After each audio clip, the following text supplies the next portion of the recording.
드립니다.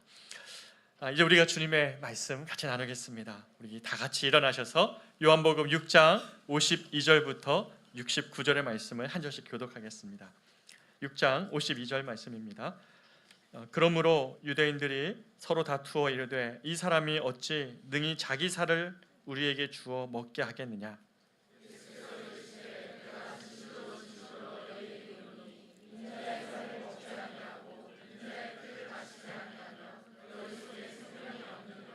내 살을 먹고 내 피를 마시는 자는 영생을 가졌고 마지막 날에 내가 그를 다시 살리리니 내 살을 먹고 내 피를 마시는 자는 내 안에 거하고 나도 그의 안에 거하나니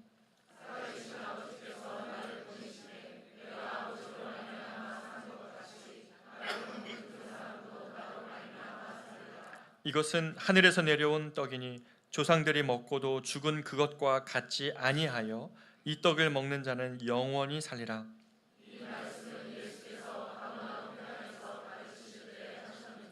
제자 중 여럿이 듣고 말하되 이 말씀은 어렵도다. 누가 들을 수 있느냐 한데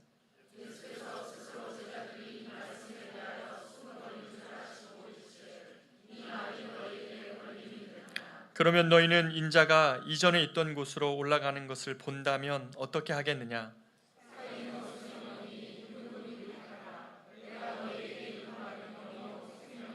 그러나 너희 중에 믿지 아니하는 자들이 있느니라 하시니 이는 예수께서 믿지 아니하는 자들이 누구며 자기를 팔 자가 누구인지 처음부터 아심이로라.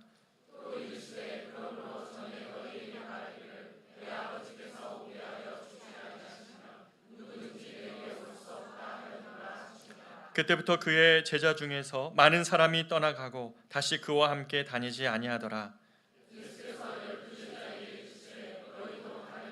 시몬 베드로가 대답하되 주여 영생의 말씀이 주께 있사오니 우리가 누구에게로 가오리이까? 우리가 주는 하나님의 거룩하신 자인 줄 믿고 알았사옵나이다. 아멘. 자리에 앉겠습니다. 이 요한복음 6장의 오늘 본문은 사실 제가 제 인생에서요 저를 다시 살아나게 한 본문입니다. 이 말씀을 대할 때마다 저는 참 많은 추억과 은혜가 있는데 오늘 하나님께서 오늘 이 자리에 참여한 모든 성도들에게 동일한 은혜로 여러분을 정말 하나님께로 다시 만나게 하시는 은혜의 말씀 되시기를 축복합니다. 오늘 제목을 너희도 가려느냐라는 제목으로 한번 잡았는데요, 이 말씀 중심으로 우리가 은혜를 나누겠습니다. 오늘 본문의 시작을 보면 예수님의 말씀이 사람들에게 이해되지 않고 있습니다. 예수님 말씀이 오해가 되고 또 사람들 사이에 논쟁을 막 일으키는 겁니다. 왜냐하면 유대인들은 지금 바로 앞선 구절에서 예수님이 이렇게 말씀하시는 것을 들었기 때문입니다. 예수님께서 자신이 하늘에서 내려온 살아있는 떡이라고 말씀하시고 이 떡을 먹으면 영생할 것이라고 하시고 이 떡은 세상에 생명을 주는 것인데 바로 나 자신의 살이라고 말씀하시는 의미, 그 말을 이해할 수가 없었습니다. 아니 예수님이 살아있는 떡이라고 하고 내 살을 먹으라고 하시니 이 말이 여러분 선뜻 이해가 됩니까? 사실 누군가를 이해를 하려면 이해하는 것은 쉽지 않은 일인데 이해하려면 상대방의 존재가 누구인지를 우리가 인정하고 그 사람이 하는 이야기에 대하여 마음을 열고 받아들일 준비가 돼야만 이해가 됩니다. 예수님이 어떠한 존재인지 지금 모르기 때문에 예수님 말이 이해가 되지 않죠. 대부분의 이해가 실패하는 것은 우리가 어떤 사람을 판단하고자 하는 마음이 먼저 있기 때문에, 내 생각이 먼저 있기 때문에 저 사람이 말하고 있는 바를 정확하게 이해할 수 없습니다. 이건 사람 사이에도 마찬가지입니다.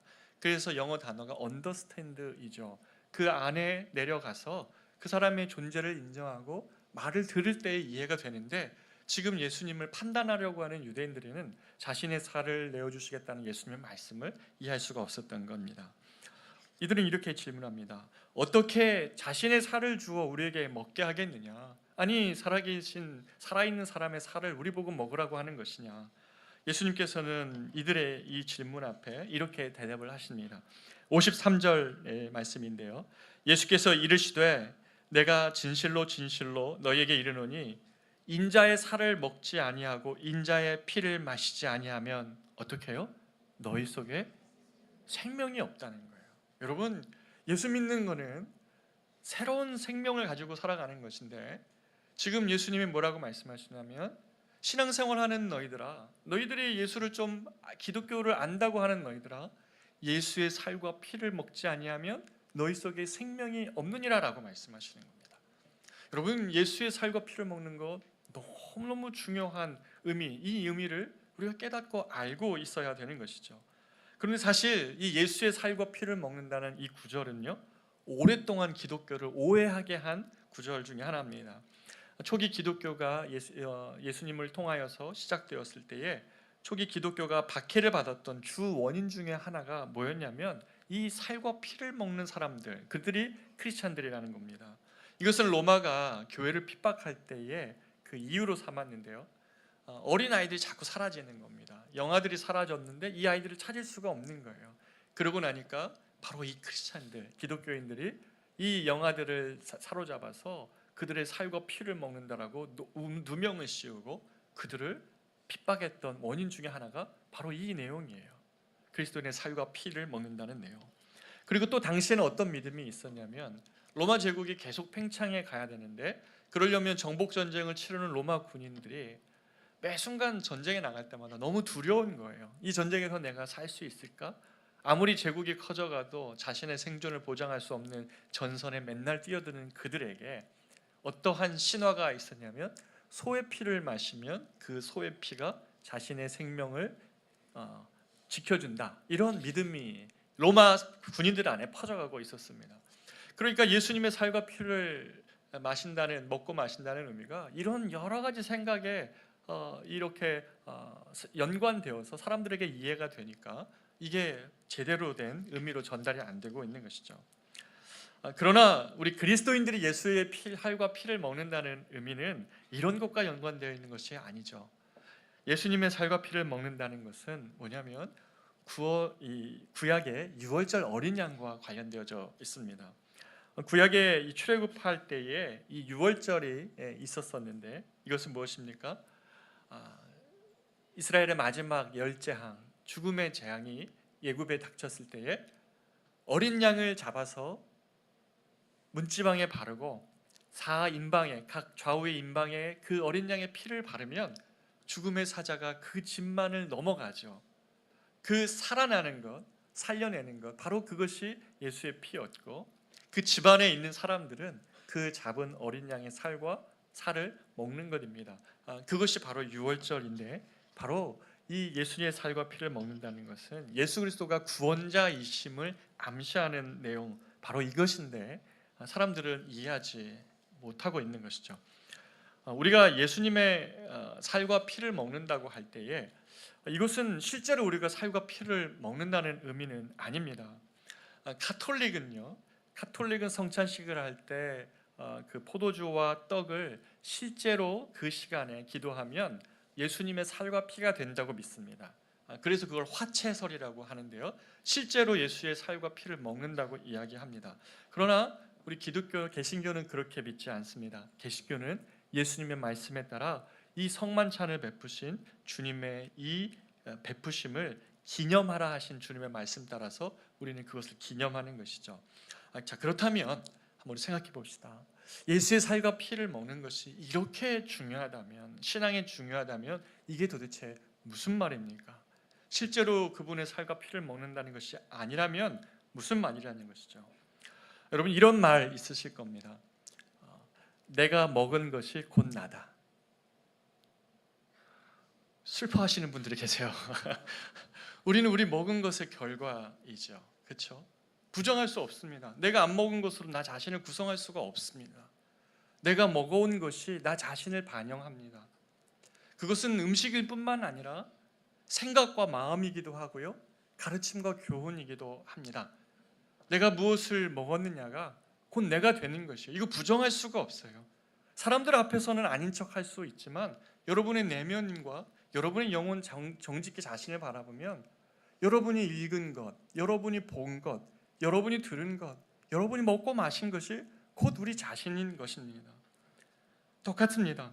주님의 살과 피를 먹는다는 그 의미는 무엇이냐면, 그 살과 피를 먹으며 그 생명이 그 안에 있다는 것은 뭐냐면, 죄로 물들어져 있는 우리의 마음, 그리고 내 삶에서 이 죄와 이 연약함과 무기력함에서 벗어날 수 없는, 출구가 없는 삶인데, 내가 예수 그리스도를, 그의 말씀을 믿고 그 말씀을 받아 먹고 그 말씀이 내 안에서 변화를 일으키고 그 말씀이 내 안에서 생명력 있게 역동하면서 우리 안에 삶이 변화되어지는 우리 자신, 이전에는 생각할 수 없었던 예수의 생각이 내 안에 들어오고 예수님의 마음이 내 마음에 들어오고 예수님의 인격이 그의 말씀을 먹음으로 인하여서 내 안에서 나타나기 시작하는 것, 바로 그것을 의미하는 것입니다.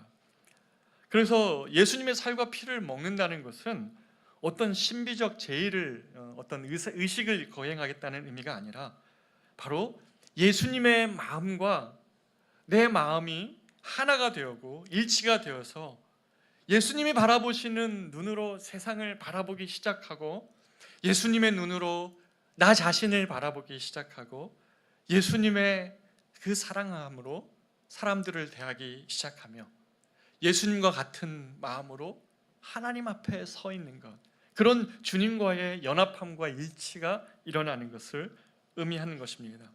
그래서 예수님의 살과 피를 먹는다는 것의 의미를 우리가 잘 이해하지 못할까 봐 예수님은 56절에서 이렇게 친절히 말씀해 주셨습니다.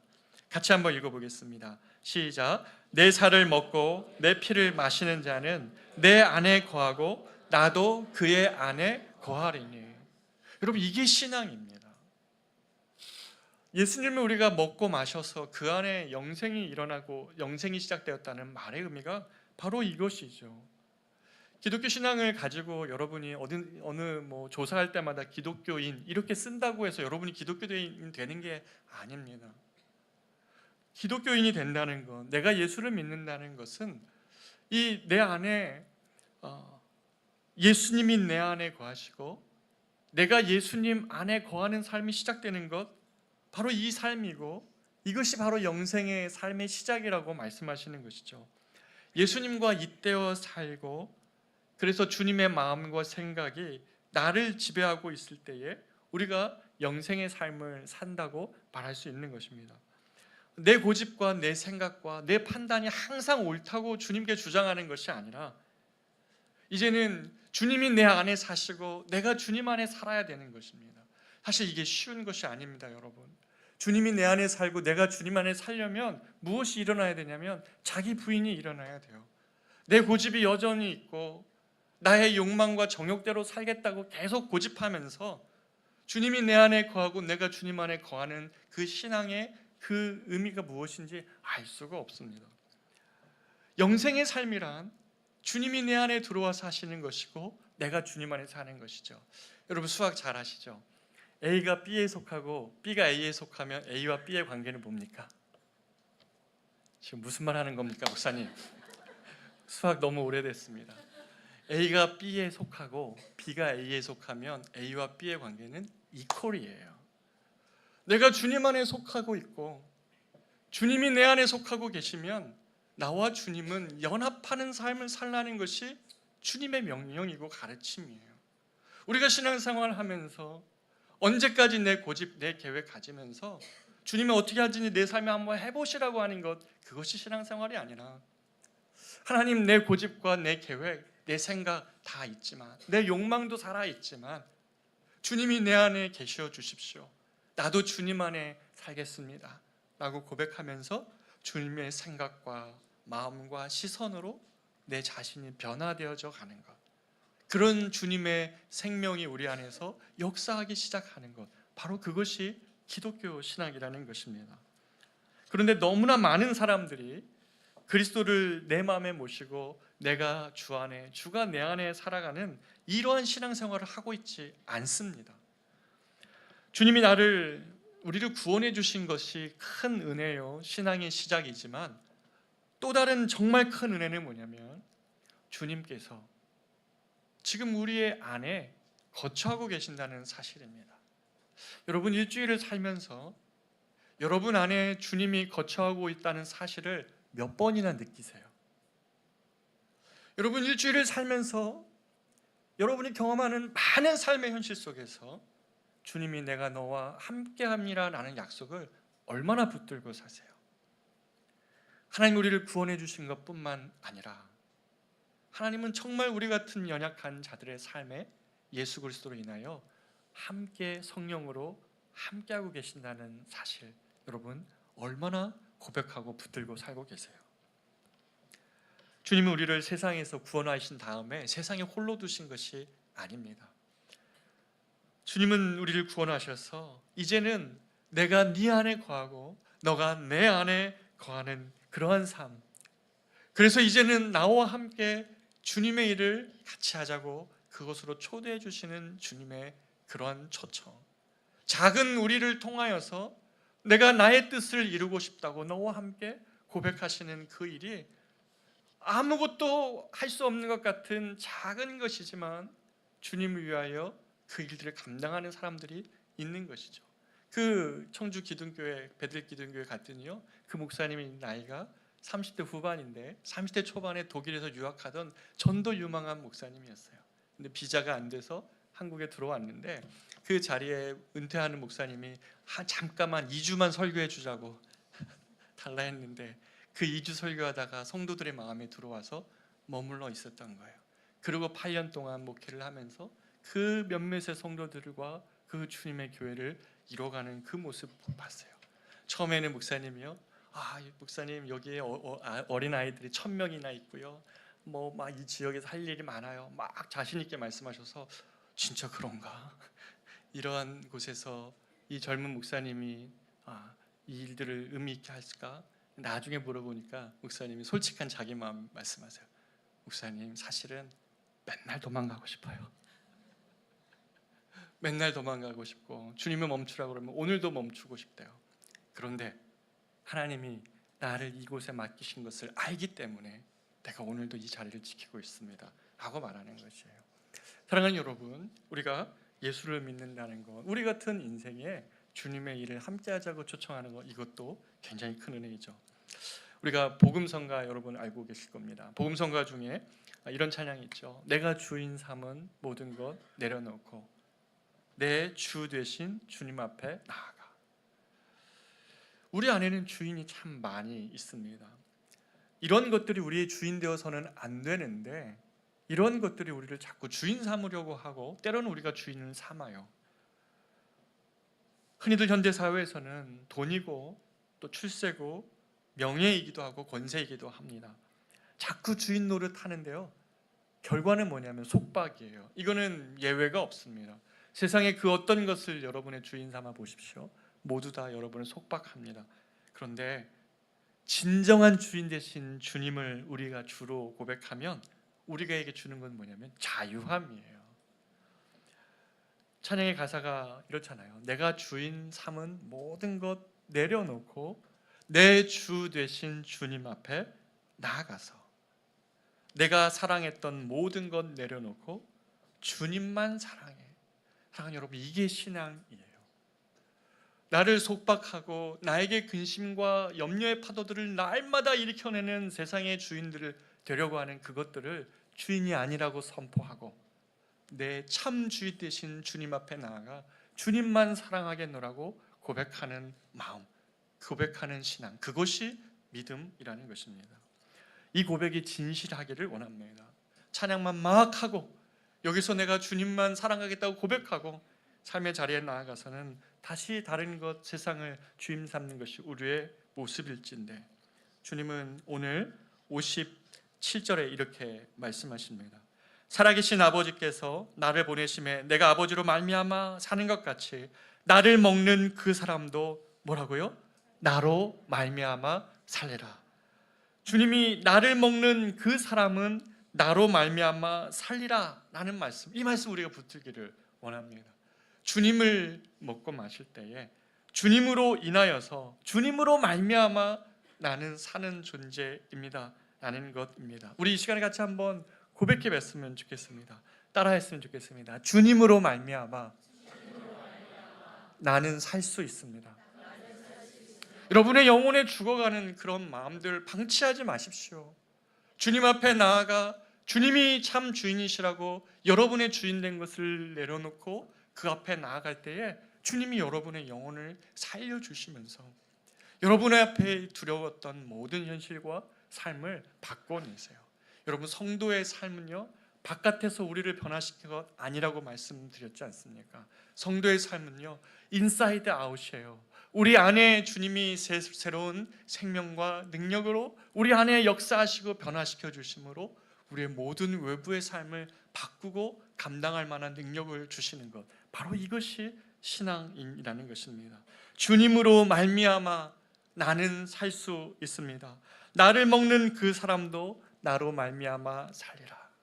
여러분, 이 아침에 우리가 정말 주님 앞에서 나는 주님으로 말미암아 살고 싶습니다 라는 그러한 우리의 간절한 외침을 주님은 외면하지 않으시고 들으실 것이라고 믿습니다.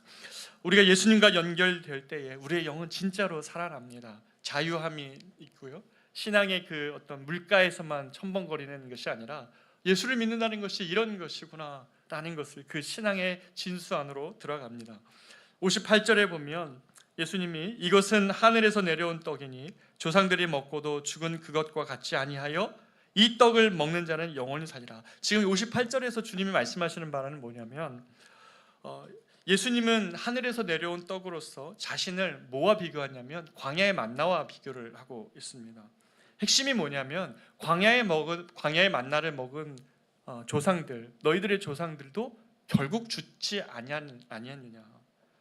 그 만나를 광야에서 만나는 것, 그것이 유대인들도 하나님의 섭리요 은혜라고 말하고 있지만, 신앙생활이 맨날 광야에서 만나를 만나는 것이 신앙생활의 전부라고 오해하고 산다면 우리는 아직 주님을 주라고 고백하는 삶이 아닐지 모릅니다.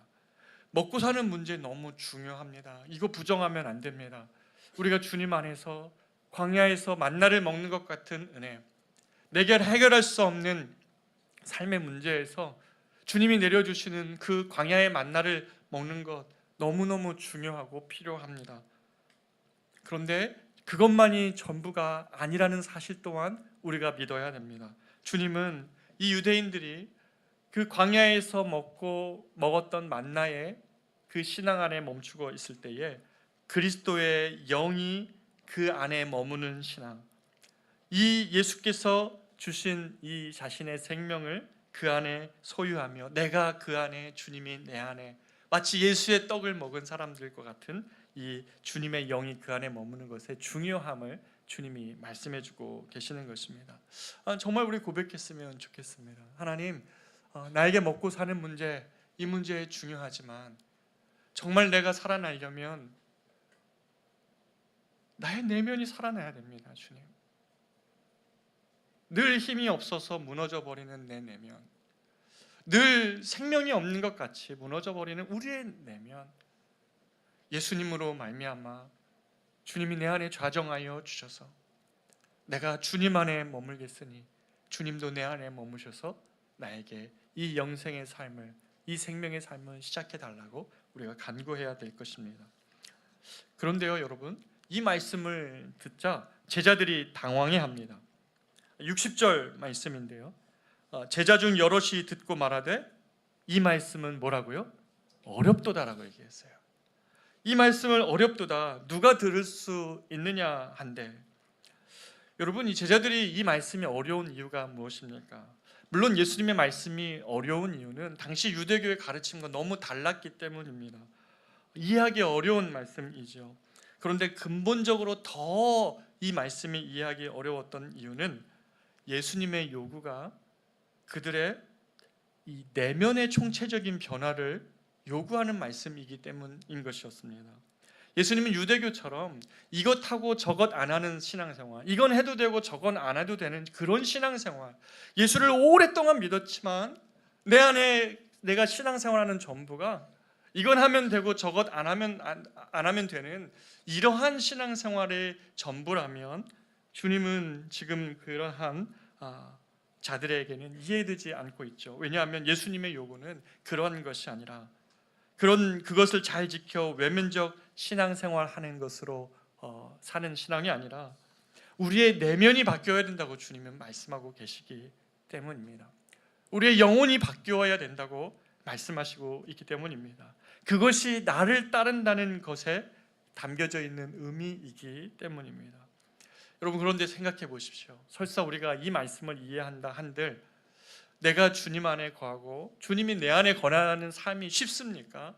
여러분, 절대 안 되지 않습니까? 우리는 여전히 살아있는 우리의 욕망이 있고 나의 내면의 고집이 있고 나의 경험이 있는데 어떻게 내가 주님 안에 거하여 주님의 마음으로 살고 주님의 눈으로 보고 주님처럼 하나님 앞에 사는 그리스도인이 되는 것, 이러한 길은 너무너무 좁은 신앙인의 길 같아가지고 유대인들, 이 제자들조차도 나는 그것이 말씀이 너무 어려워서 떠나가겠다는 것입니다. 그래서 제자들이 이 말씀 너무 어렵다라고 말하면서 내면이 변화되지 않으면 안 되는 이 신앙생활, 이 길은 너무 어려운 것이라고 말하고 있습니다. 예수님처럼 자신을 부인하는 일이 그 안에 전제되어져 있고 다른 일을 살리기 위하여 나 자신을 내어주는 그런 삶, 예수님처럼 예수의 그리스도의 살과 피를 먹는 삶을 주님 말씀하시기 때문에 사람들은 예수님을 떠나갔습니다. 이해 못해서라기보다는 그런 가르침 말고요, 내가 신앙생활을 하면서 목사님 저 좀 건들지 마세요, 나는 그냥 예수님 믿고 내 삶 평안하면 되는 것이지 왜 내 내면이 변화되어야 되냐고 목사님 말합니까? 주님 그렇게 말씀하지 마십시오. 나는 그런 가르침은 너무 부담스럽습니다 하고 떠나는 것입니다. 우리 안에 욕망이 여전히 있기 때문에 그렇습니다. 그래서 제자들은 이 말씀을 듣고 61절에 보면 수군거렸습니다. 그러자 예수님께서 제자들에게 말씀하십니다. 예수께서 스스로 제자들이 이 말씀에 대하여 수군거리는 줄 아시고 이르시되 이 말이 너희에게 걸림이 되느냐. 걸림이 된다는 이 말은요, 헬라어로 스캔달리조마이라는 단어예요. 어떤 단어와 연상이 되세요? 영어의 스캔달입니다. 넘어뜨린다는 의미이죠. 지금 예수님께서 우리의 내면이 총체적인 변화를 경험해야 된다고 말하는 것, 그래야 영혼이 살아날 수 있다고 말하는 것이 사람들에게 너무 어렵기 때문에 사람들에게 이렇게 반응한 것입니다. 그런데 주님은 오히려 이들에게 위로하기보다는 이렇게 더 몰아붙이셨습니다. 62절 보면 그러면 너희는 인자가 이전에 있던 곳으로 올라가는 것을 본다면 어떻게 하겠느냐. 너희가 이것 때문에 혼란스럽다면 예수님께서 올라가시는 것, 예수님은 이 땅에 내려오신 분이시기 때문에 그렇게 올라가시는 것인데, 주님의 올라가심은 예수님의 죽음을 말하는 거거든요. 예수님이 십자가에 달려 죽으신 그 모습, 예수님의 창 끝에 창이 옆구리를 찌르고 손에 못이 박히고 머리에 가시 면류관이 씌워져 있고 옷이 발겨 벗겨져 있고 자칭 유대인의 왕이라고 말하는 팻말을 통해 조롱하고 있는 이 예수님의 모습을 보면 너희는 어떻게 하겠느냐라는 것입니다. 여러분, 이 말씀의 가르침을 우리의 변화 없이 따라갈 수 있을까요? 이러한 말씀을, 이 십자가의 죽으심으로 영광 받으시는 예수님을 본다면 너희는 어떻게 하겠느냐라고 말씀하시는 것입니다. 이러한 길 따르겠느냐, 십자가가 영광인 줄 알고 따르겠느냐라는 것이죠. 신앙생활을 오래 하고 있지만 우리가 어디에서 나는 신앙생활 몇십 년 했습니다 라고 말할 수는 있지만 우리가 나의 자신에 대한 부인함 없이 우리는 신앙생활의 그 깊은 은혜가 무엇인지 알 수가 없습니다. 내가 주님 안에 거하고 주님이 내 안에 거하여서 내 안에 있는 이러한 내 안의 욕망과 내 안에 있는 생각과 마음과 자아를 꺾지 않으시면 우리가 어떻게 집에 가서, 우리가 어떻게 삶의 자리에서 주님의 마음과 주님의 눈과 주님의 시선으로 그렇게 살아갈 수 있는 것입니까? 그럴 수 없는 것이죠. 주님은 그래서 이렇게 말씀하십니다. 64절에 보면 그러나 너희 중에 믿지 아니하는 자들이 있느니라. 우린 예수님 말씀을 똑똑히 들어야 됩니다. 우리는 십자가를 통한 영광을 받으실 예수님을 따라가는 자들입니다. 주님이 그 십자가를 통하여 영광 받으시는데 사람은 그 십자가만 보기 때문에 예수님의 찔림과 조롱만 보고 있는 것이죠. 그러나 내면의 총체적인 변화, 그리스도가 내 안에 거하고 내가 그리스도 안에 거하여 주님과 연합하여 주님처럼 살아가는 것, 바로 그것이 내가 지금 너희들에게 말하는 신앙이고 기독교의 길이라고 말하고 있는 것이죠. 그런데 이 제자들 중에도 믿지 않는 사람들이 있다고 주님이 말씀하십니다. 결국 오랫동안 예수님을 따라다녀도 이 자기 부정에 이르지 못하는 사람들, 이것이 유다만이 아니라는 것이에요. 가룟 유다는 예수님을 판 자 대표적이었지만 제자들 너희들 중에도 믿지 아니하는 자들이 있다라고 주님이 말씀하고 계십니다. 이것이 이 예수를 믿는 참된 믿음에 이르지 못한 자들이 많은 것이 참 아프고 슬픈 현실인데요. 이렇게 이야기하시자 66절에서 어떻게 말씀하시냐면, 그때부터 그의 제자 중에서 많은 사람이 떠나가고 다시 그와 함께 다니지 아니하더라. 제자 중에서 많은 사람들이 이 예수님과 연합하는 삶, 자기를 부인하고 자기의 욕망을 주님 앞에 내어놓고 주님과 연합하여 살아가는 삶을, 주님이 내 안에 내가 주님 안에 살아가는 삶을 어렵다 여기고 나는 그냥 멀찍이서 주님 따라가면 족합니다 라고 말하며 떠나가는 것이죠. 이것이 오늘날 예수님께서 우리를 바라보시는 모습 아닐까요? 여러분, 한국 교회를 자꾸 비판하지 마십시오. 한국 교회가 누구입니까? 저와 여러분 아닙니까? 예수님이 지금 요구하시는 참된 그리스도인들은 누구입니까? 자기의 욕망을 예수님께 투사하며 그렇게 주님이 내 욕망을 이루어줘야 될 도구로 믿는 것이 아니라 주님을 내 안에 모시고 내가 주님 안에 살며 주님이 주시는 그 기쁨과 자유함과 능력을 가지고 살아가는 것, 내 안에 죽어가는 우리의 내면이 주님과 함께 힘을 얻어서 우리 안으로서부터 솟구치는 은혜와 은혜 때문에, 그 힘 때문에 비록 내가 밤에는 울며 잠들지라도 아침에 주님께 기도하며 오늘 나의 삶을 의탁드릴 수 있는 주님이 내 안에서 계신다는 사실 때문에 내 삶의 자리에서 주님을 의지하며 살아갈 수 있는 이 믿음 가지고 살아가는 것, 바로 이것이 참된 믿음이고 주님이 우리에게 요구하시는 모습 아니겠습니까? 많은 제자 중에서도요, 이런 삶을 주님이 말씀하실 때 떠나가고 다시는 그와 다니지 않았다고 말합니다. 우리가 저 멀리 예수님을 모셔놓고 주님 찬양해요, 주님 사랑해요 하고 막 박수치면서 신앙생활을 할 수 있습니다.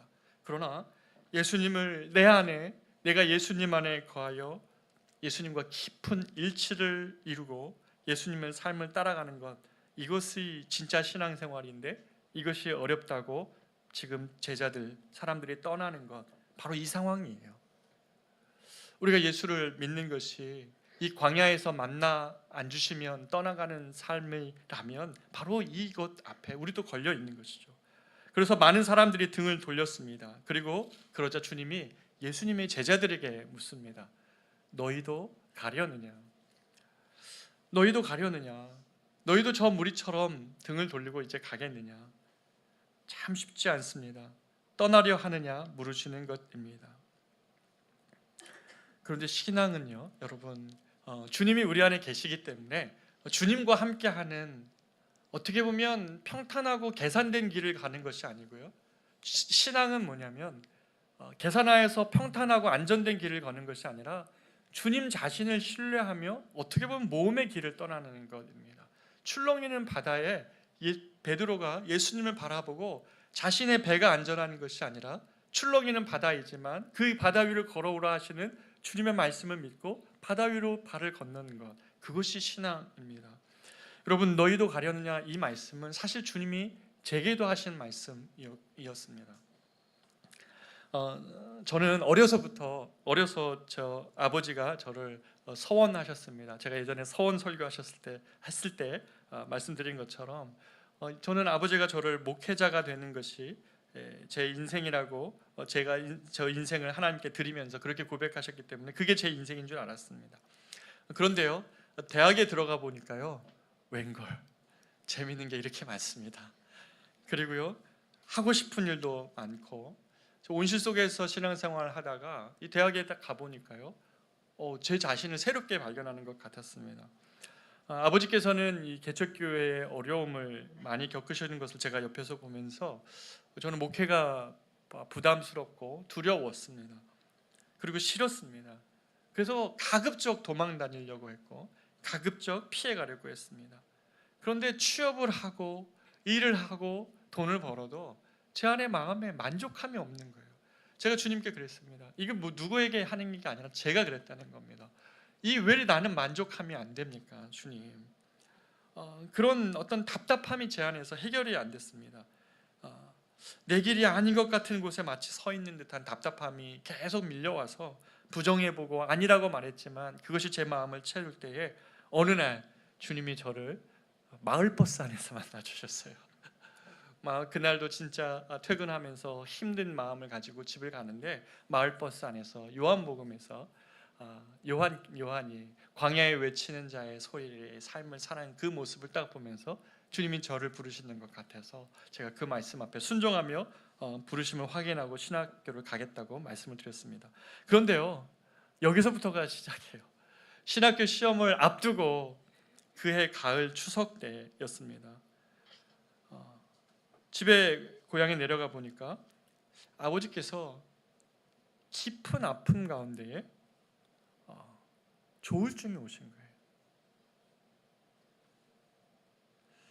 저는 그래서 여러분 가정 가운데 이런 아픔을 갖고 있는 가정의 아픔을 이해할 수 있습니다. 아버지가 깊은 조울이 오셔서 약을 드시고 병원에 입원하셨습니다. 약으로 며칠을 주무시는 아버지를 보면서 제가 하나님께 물었습니다. 하나님, 어찌 이 타이밍입니까? 아버지의 이런 모습을 보면서 저보고 목회자가 되라고 하는 것 너무하신 것 아닙니까? 뭐 큰 교회, 영향력 있는 목사, 안락한 삶 아니어도 좋지만 이것은 아니지 않습니까? 라면서 주님께 참 많이 물었고 그렇게 울며 기도했던 것 같습니다. 그런데 그때 어떻게든 무너진 제 마음을 붙들고자 성경을 펴서 읽은 것, 그것은 정말 하나님이 주신 생각이라고 생각하는데 바로 이 요한복음 6장을 읽은 것이에요. 그리고 바로 이 대목을 읽은 것입니다. 다니라, 너도 떠나려느냐? 제가 이 말씀을 듣고요, 정말 엉엉 울었어요. 왜 그러냐면 두 가지 때문이었는데, 첫 번째는 하나님이 나에게 침묵하지 않으시고 이 시간에 질문을 하시며 다가오시는 거예요. 다니라, 너도 떠나가려고 하냐? 너도 떠나겠느냐? 라는 그 다가와 주시고 말씀해 주신 주님께 감사했고, 두 번째는 이상하게 할 수 없는 자유함이 제 안에 있는 거예요.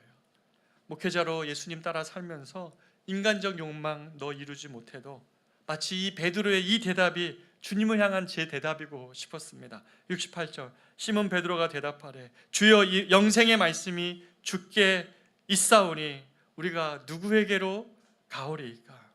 여러분, 우리가 이런 신앙이었으면 좋겠습니다. 영생의 말씀이 주께 있사온데 우리가 누구에게로 가오리이까? 우리의 신앙은 다 알고 계산해보고 가는 길이 아닙니다. 오늘 본문 마지막에서 69절에서 베드로는 주는 하나님의 거룩하신 자인 줄 믿고 알았다고 말하고 있습니다. 여러분, 신앙은요, 다 알기 때문에 가는 걸음이 아니에요.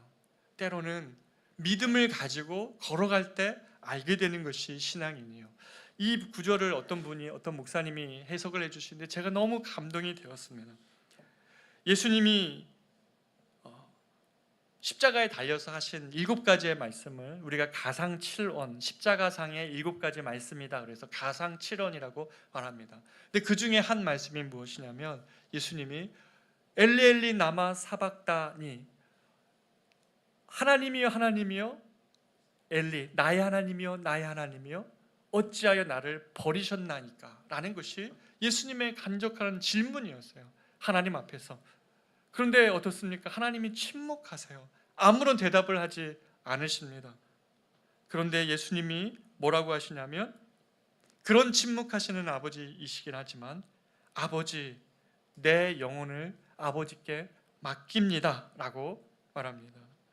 이해할 수는 없고 지금 다 깨달을 수 없지만 침묵하시는 하나님이시지만 하나님은 나보다 나를 더 잘 아시고 하나님은 나보다 나를 더 사랑하시고 하나님은 나보다 나를 향한 더 큰 계획을 가지고 계심을 믿는 그 믿음 안에서 내가 다 이해할 수 없고 다 깨달을 수 없지만 믿음의 걸음을 걸어갈 때에 비로소 알게 되는 하나님의 인도하심을 우리가 경험하는 것, 이것도 믿음의 매우 중요한 요소라는 것이에요. 여러분, 질문에 답이 없다고 믿음 생활 못하는 것 아니에요. 우리가 다 이해할 수 없지만 하나님을 향한 믿음과 신뢰, 그분이 나를 더 잘 아시고 나보다 더 사랑하시는 주님의 그 계획하심이 있으심을 알기 때문에, 내가 알기 때문에 믿는 믿음이 아니라 믿음을 갖고 있었기에 알게 되는 주님의 결말을 보게 되는 것, 이것이 믿음이라는 것이에요. 제가 너희도 가려느냐라는 말씀에 생명의 길이 여기 있사온데 영생이 여기 있사온데 누구에게로 내가 가오리까? 라는 말씀이, 그때 그 말씀이 저를 살렸습니다. 이 말씀이 없었다면 저는 어떻게 됐을지 모르겠어요. 하나님을 향한 원망으로 인생을 점쳐했을 수도 있었습니다. 그러나 알기 때문에 간 것이 아니라 내가 주님의 마음이 내 안에 있고 내가 주님의 마음이 되기를 원하는 마음 때문에 걸어갔던 믿음으로 하나님은 저를 세워주셨습니다. 여러분은 어떻습니까? 여러분의 마음이 오늘도 광야에서 만나는 그 만나 없다고 주님 버리시겠습니까? 그래서 이 사람들처럼 많은 무리들이 주님께 등을 등진 것처럼 가겠습니까? 아니면 내가 지금 비록 이해되지 않지만 나보다 나를 더 잘 아시는 주님, 나보다 나를 정말 사랑하시는 주님, 요한복음에서 누누이 얘기하는 것처럼 나의 지난 과거를 아시는 그 주님 앞에, 주님이 이제 내 안에 계시고 내가 주님 앞에 거하며 주님과 일치하며 살아가겠습니다. 끊임없는 내 안에 자아가 살아있어서 사람들을 향하여 정죄하고 나만 이해해달라고 말하며 사람들과 다투며 살아가시겠습니까? 아니면 그리스도의 사랑으로 그들을 대하고 주님 앞에 선 예수님처럼 우리도 주님 앞에 살며 살아가겠습니까? 오늘도 주님은 우리에게 말씀하십니다. 나를 먹는 자는 나로 말미암아 살리라.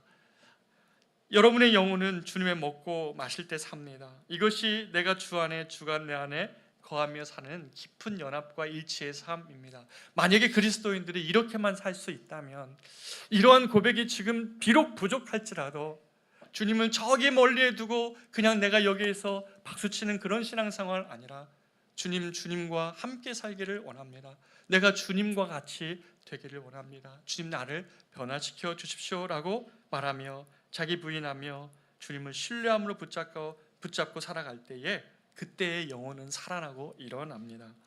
너희도 가려느냐? 주님이 오늘도 물으십니다.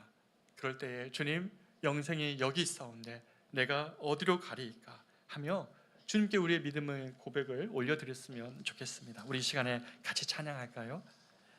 이 찬양 부르기를 원하는데요, 수많은 무리들 줄지어 이 찬양 부르며 우리의 믿음을 주님 앞에 고백하며 나아가기를 원합니다.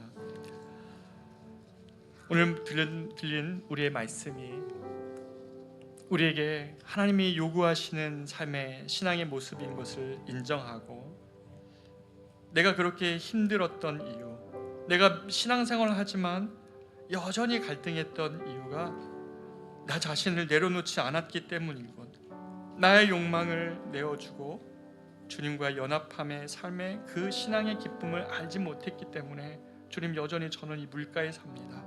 그러나 주님은 내 속을 변화시키시기를 원하시는 주님이심을 내가 이제 알았습니다. 주여, 내 안에 오시고 내가 주님 안에 거합니다. 주님, 함께 해달라고 우리가 이 찬양 부르며 나아가겠습니다. 수많은 무리들 줄지어 수많은 무리들 줄지어 그분을 보기 위해 따르네. 그분을 보기 위해 따르네. 평범한 목수이신 그분 앞에 모든 무릎이 꿇어 경배하네.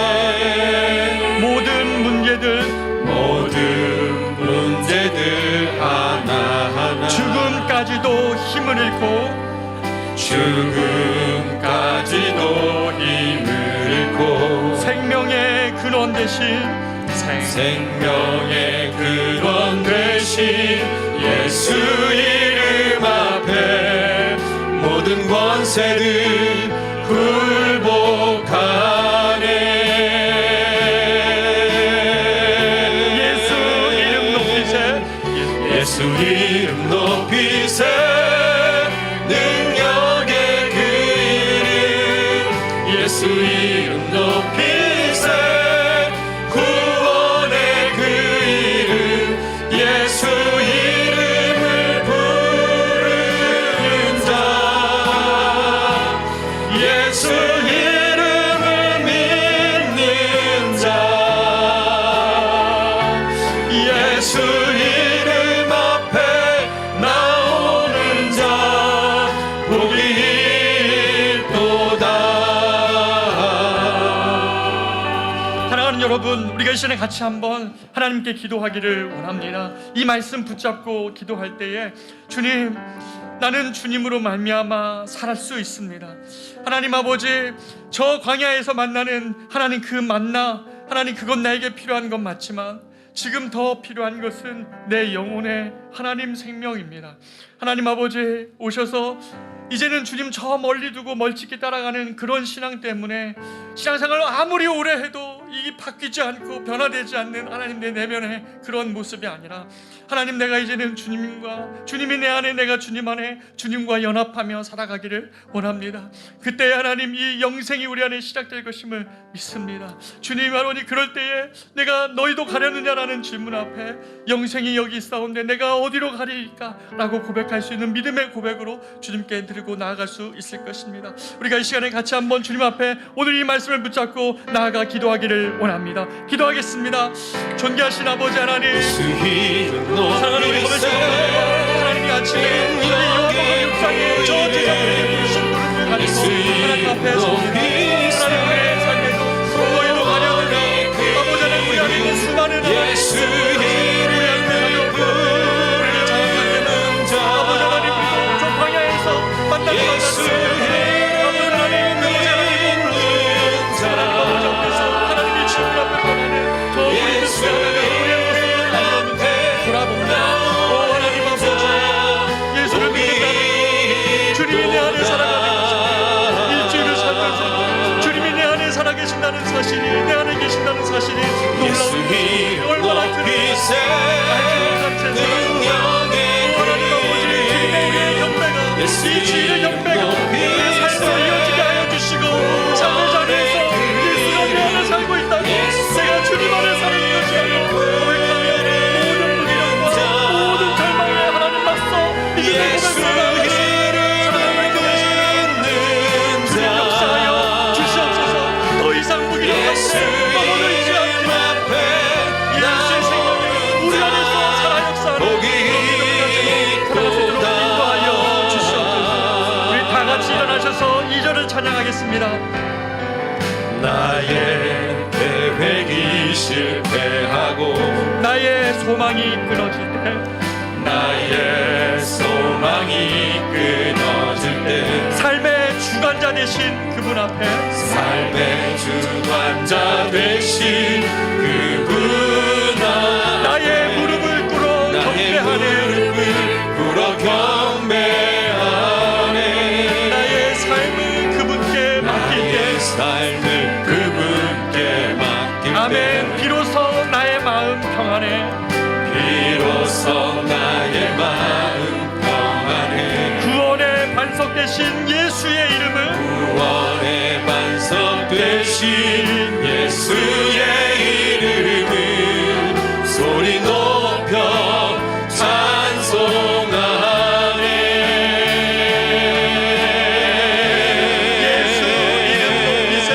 예수 이름 높이세 능력의 그 이름 예수 이름 높이세 구원의 그 이름 예수 이름을 부르는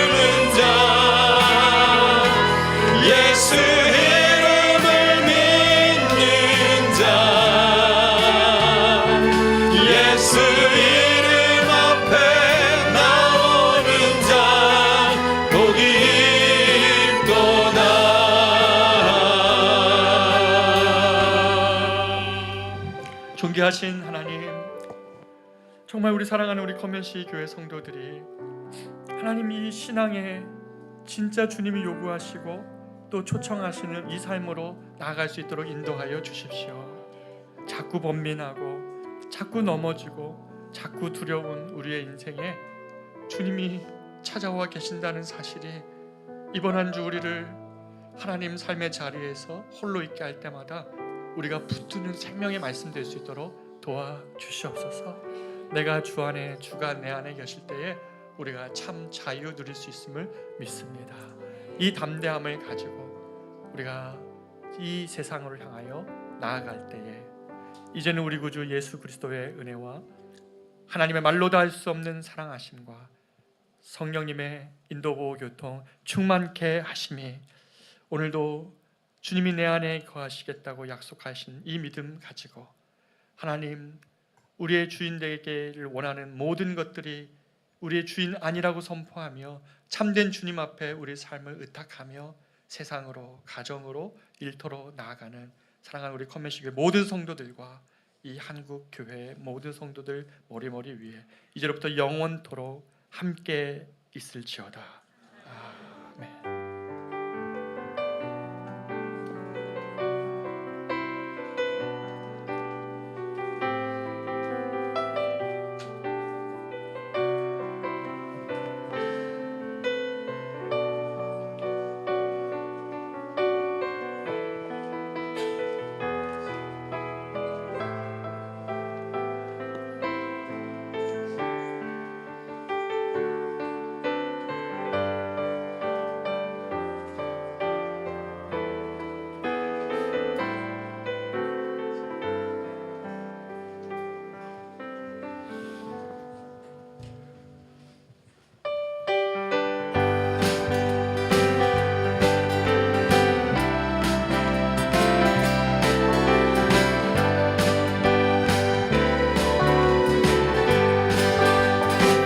저 높은 곳을 향하여 날마다 나아갑니다. 내 뜻과 정성 모아서 날마다 기도합니다. 괴로움과 죄가 있는 곳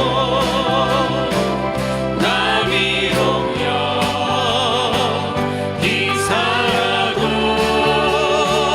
빛나고 높은 저곳을 날마다 바라봅니다. 내 주연의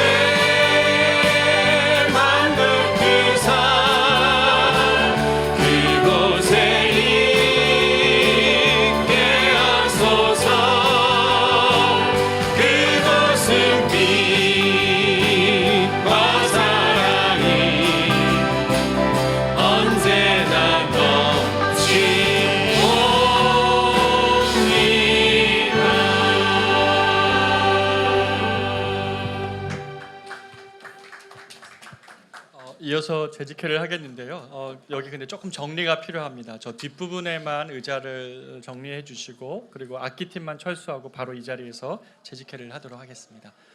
좀 도와주실 분들 저 뒤편의 의자, 앞에 분홍색을 제외하고요. 저 뒤에 파란 의자 원래대로 좀 해주시고